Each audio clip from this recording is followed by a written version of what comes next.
Hello viewers, in today's session we will discuss the term clause. So, what is a clause? We know that a sentence is made up of a subject and predicate, and a predicate should have a verb and or object and or complement. So, for example, if you take the sentence, Hyderabad is a big city. So, the sentence is about Hyderabad. So, Hyderabad is the subject. And what do we know about Hyderabad? Hyderabad is a big city. So, is a big city is predicate. So, basically a sentence can be divided into two parts, subject and predicate. And normally predicate begins with the verb. So, here is and complement that tells us about the subject, that completes the meaning of the subject. If I say Hyderabad is, we don't get the meaning. So, Hyderabad is a big city. So, a big city is complement. Let us see the second sentence. Gopi brought a new guitar from London. So, in this sentence, Gopi is the subject. And what do we know about Gopi? He brought a new guitar from London. So, Gopi is the subject, brought a new guitar from London is predicate. So, brought is the verb. What did Gopi bring? A new guitar. So, a new guitar is object. So, object is the affected part. Gopi is the agent. So, if you see the sentence, Gopi brought what? Gopi brought a new guitar. So, there we can go. From where? From London. So, this sentence can be said as Gopi brought a new guitar from London. Here Gopi is the subject, brought verb, a new guitar object, and from London is complement. So, a clause, it just looks like a sentence. It is very difficult to see the difference between a sentence and a clause. So, at the basic level, a sentence is an independent clause or a free one. So, a sentence is called a maximal clause, which means a sentence is not at all part of another clause. So, just like a sentence, a clause also has a subject and a predicate. Now, let us see the types of clauses: independent clause, noun clause, adjective clause, and the adverb clause. So, independent clause is nothing but a sentence. It doesn't depend on other clause. For example, the earth is round. It is an independent clause or a sentence. When two independent clauses are combined with the coordinating conjunction such as and, or, but, yet, so, they make a compound sentence. If you see this, he completed the work and went to bed. It is the total sentence where we can find two independent clauses. He completed the work and he went to bed. These two clauses are linked by the coordinating conjunction and. This sentence has two independent clauses are linked by a coordinating conjunction. So, it is a compound sentence. And let us see a noun clause. A noun clause acts as a noun, sometimes as the subject of the sentence. So, if you see, how he speaks is unpredictable. Here, how he speaks is the noun clause. Whoever answers this question will be rewarded. Here also, whoever answers this question is functions as the subject of the sentence, just like a noun. So, it is also a noun clause. So, an adjective clause, it works just like an adjective. It modifies a noun or a pronoun, just like an adjective. You can see, the umbrella which has a broken handle is mine. Which has a broken handle? It modifies its antecedent the umbrella. So, the umbrella which has a broken handle is mine. Here, which has a broken handle is an adjective clause. He told me a story that was not true. Here, that was not true is about the story. So, he told me a story that was not true is a sentence in which we will find an adjective clause. That was not true. And adverb clause. An adverb clause refers to a point of time. It answers the question when. After he went home, we had lunch. You can see after he went home, we had lunch. When did we have lunch? After he went home. So, after he went home is an adverb clause. An adverb clause refers to place. I will come wherever you go. So, wherever you go is an adverb clause. An adverb clause of reason. We stopped the match because it started raining. It started raining is an adverb clause. An adverb clause of purpose. We eat so that we may live. An adverb clause of comparison. He is older than he looks. Here, he looks is the adverb clause. An adverb clause of condition. If you work hard, you will succeed.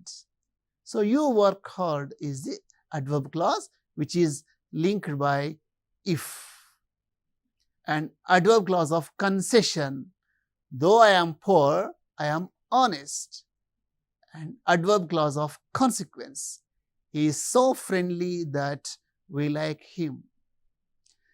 So, in all these sentences, we have seen a main clause as well as an adverb clause. An adverb clause functions as the subordinating clause. So, when we have a main clause and subordinative clause in a sentence, it is a complex sentence and the linker is called subordinative conjunction. And here, non-finite clause, the difference between finite and non-finite clause are, a non-finite clause is not marked for tense. Finite clauses we know they are marked for tense. And examples for non-finite clauses are infinitive or to infinitive. We say, I want to leave this place. So, here to leave is a non-finite clause. Let us see the sentences. I want to leave this place. I wanted to leave this place. I may want to leave this place. In all these examples, the non-finite clause to leave remains unchanged. And another non-finite clause is inform or participle clauses. I like singing songs. I liked singing songs. So, singing songs is a participle clause or ing that has ing form at the beginning, and it is not at all marked for tense. And we have already stated coordination and subordination. Coordination refers to combining two words, phrases or clauses of equal rank. In a compound sentence will have two coordinate clauses. And cumulative coordination, he is clever and strong, and we are adding more than one quality. He is clever and he is strong. We can say he is clever and strong. They are good as well as friendly. And here the thief not only robbed the house but also broke all the windows. So, in cumulative coordination, we keep adding the information. And adversative coordination or contrast. It was dark, but we continued our journey. He is rich, still he is unhappy. They played well, yet they couldn't win the match. And alternative coordination, you can take it or leave it. It is neither useful nor available. You can either take help or do it by yourself. It is alternative coordination. There we have a choice between two. And elative coordination or inference. She speaks well, so she will win the competition. So here we are drawing inferences. So she will win the competition is an relative coordination.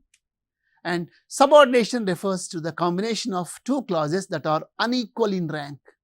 And a complex sentence will have a main clause and a subordinate clause.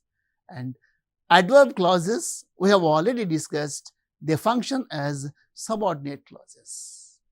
And a very important point here, relative clause. So what is a relative clause? It normally modifies a noun or a noun phrase which is called its antecedent, that is, it precedes it, and it's introduced by a relative pronoun who, where, when, what, which.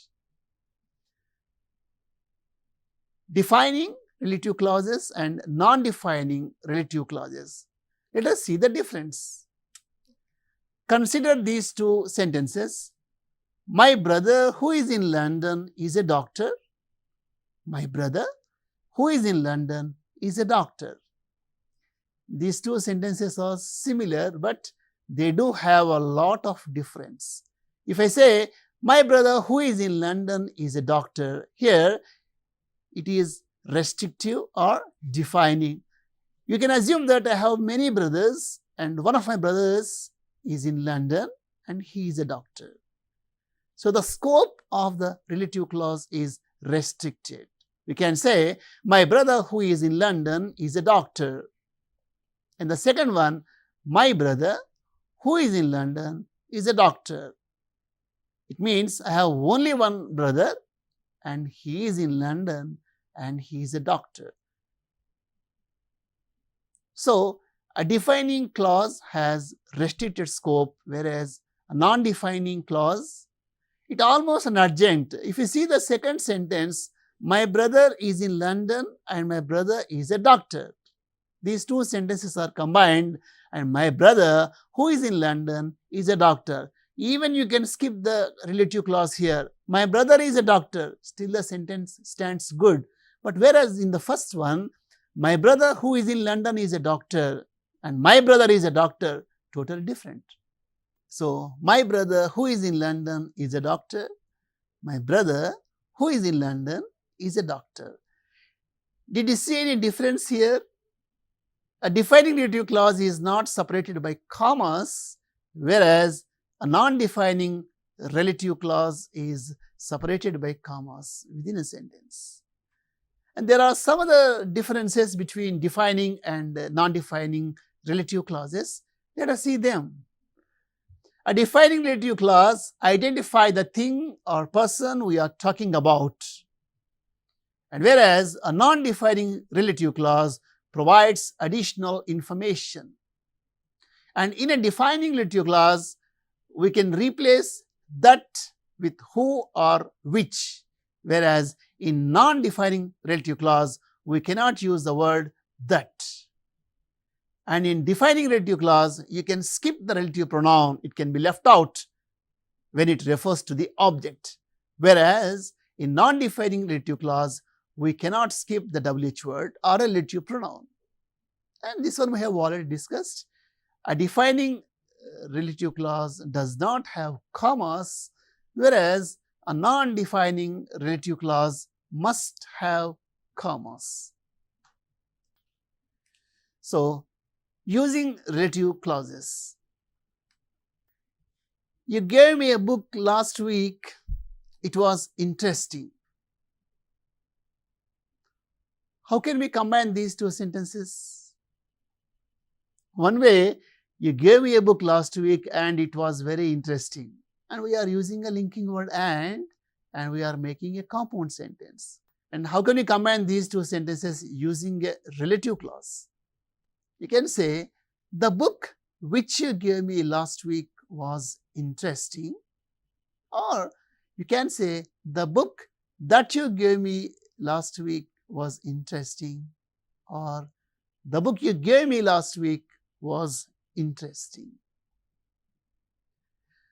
Let us see what type of relative clause it is. There are no commas and we have used which. In the second sentence, we have replaced which with that, and in the third one, we have removed the relative pronoun and the meaning remains unchanged. The book which you gave me last week, or the book that you gave me last week, or the book you gave me last week, all are the same. So it is a defining relative clause. And let us see the scope. Here we are not talking about any book in general. We are talking about the book which was given last week. So the scope of the book is restricted. Not any book, like you gave me a book last week, or I borrowed a book from you last week. No, the scope is restricted. So it is defining relative clause. Let us see the second sentence. Hyderabad is the capital of Telangana. It is famous for pearls. We can say simply, Hyderabad is the capital of Telangana and it is famous for pearls. Very simple. But how can we combine these two sentences using a relative clause?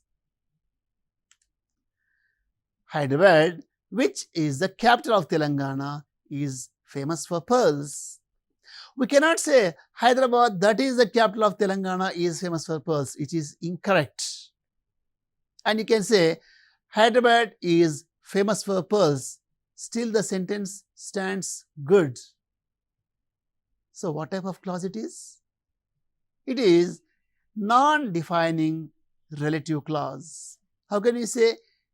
Here, which is the capital of Telangana gives us additional information, and it is separated by two commas, and we cannot replace which with that or who. Impossible. So it is a non-defining relative clause. So dear viewers, at the basic level, a clause is nothing but a sentence. An independent clause is just like a sentence. But we have already said a sentence may have clauses, but a clause may not have sentences.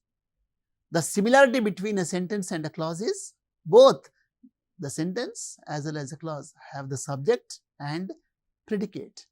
And how we link the clauses, that is very important. When we link the clauses with a coordinating conjunction, that means if the clauses are considered equal in rank, they are coordinating clauses, and we use a coordinating conjunction like and, or, but, yet, so, therefore. And when you come to subordination, every time subordinative clause, that is always, we call it dependent clause, that always depends on the main clause. For example, when the sun rose, the fog disappeared. If you take this sentence, what is the main clause here? The fog disappeared. Immediately, when did the fog disappear? When the sun rose. So, when the sun rose, the fog disappeared. It is a complex sentence in which we will find the fog disappeared is the main clause. That is the main event, and the sun rose is a dependent clause and it is linked by the word when. So, the sun rose is a subordinating clause, and when the sun rose, the fog disappeared is a complex sentence. And another example is, although they played well, they did not win the match. So what is the main event here? They did not win the match. So what is the concession there? Although they played well. So one way you can skip the subordinative clause. The main event remains undisturbed. They did not win the match. Still it is a good one. Although they played well, they did not win the match. So we have looked into different types of adverb clauses, and almost all the adverb clauses function like subordinating clauses. And we will find adverb clauses in complex sentences. And a very important thing is relative clauses. We have stated them defining as well as non-defining. They are not interchangeable. A defining clause always has restricted scope, whereas a non-defining clause, it almost gives us additional information, and in a sentence we can skip non-defining relative clause. It works good. And a noun clause, it works like a noun. That means it is in the position of a noun or the subject, or even sometimes as a complement, you can say.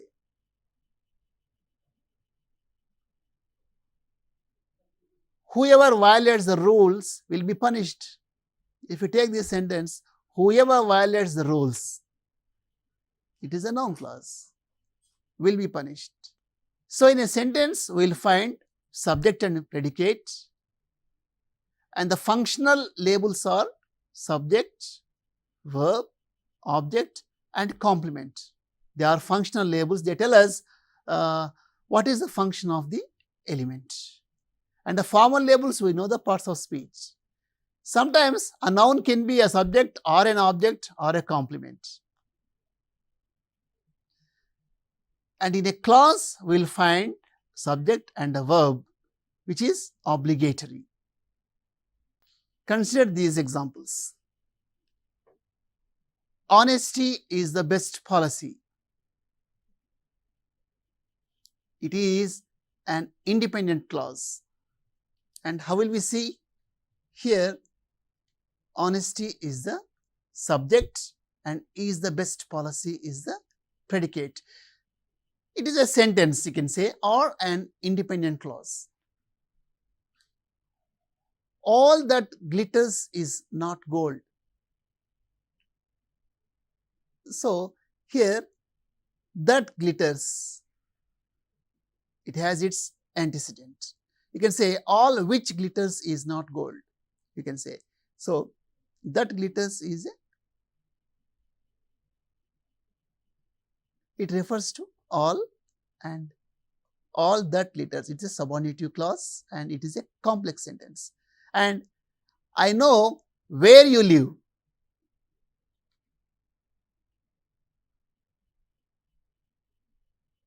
Here, I know where you live. Where you live is adverb clause. It tells about the place.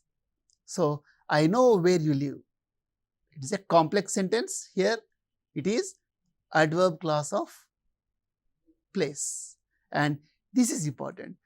He said that he was a liar. What did he say? He said that he was a liar. So, you call it say that clause, or you can call it appositive clause. He said what? He said that he was a liar. So, let us have a small task, dear viewers. We can take a short passage and there we will have to identify clauses first. Let us take the sentences and see the clauses, if at all. And from there, we will have to analyze the clause. What type of clause it is?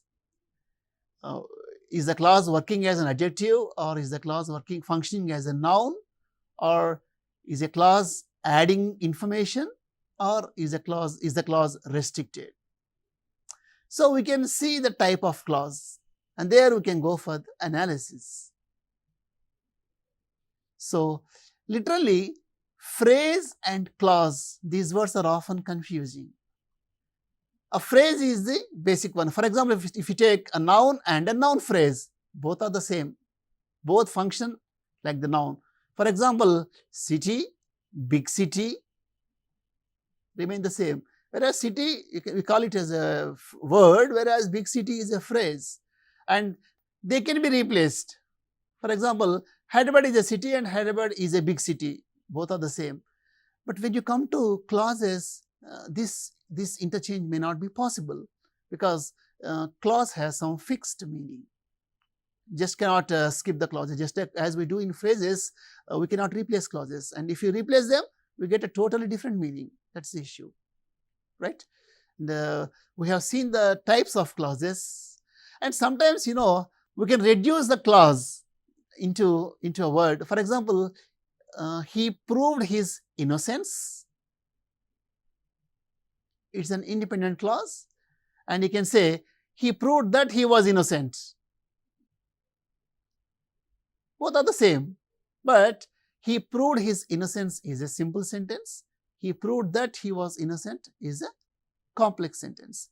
These two sentences are structurally different, but the meaning is the same. So, dear viewers, in this session, we have looked into clauses and sentences, and we have seen the different types of clauses: independent clause, noun clause, adjective clause, and adverb clause. And we have seen different types of adverb clauses: adverb clause of time, place, manner, concession, condition, and all. And a very important thing is relative clauses, and how relative clauses work. They work like adjectives, and they always modify their antecedents. And we have seen two types of relative clauses: defining as well as non-defining or restrictive or non-restrictive clauses. And the difference is restrictive clause has a fixed meaning, whereas a non-restrictive clause gives us additional information. That's all for us today. Have a nice day.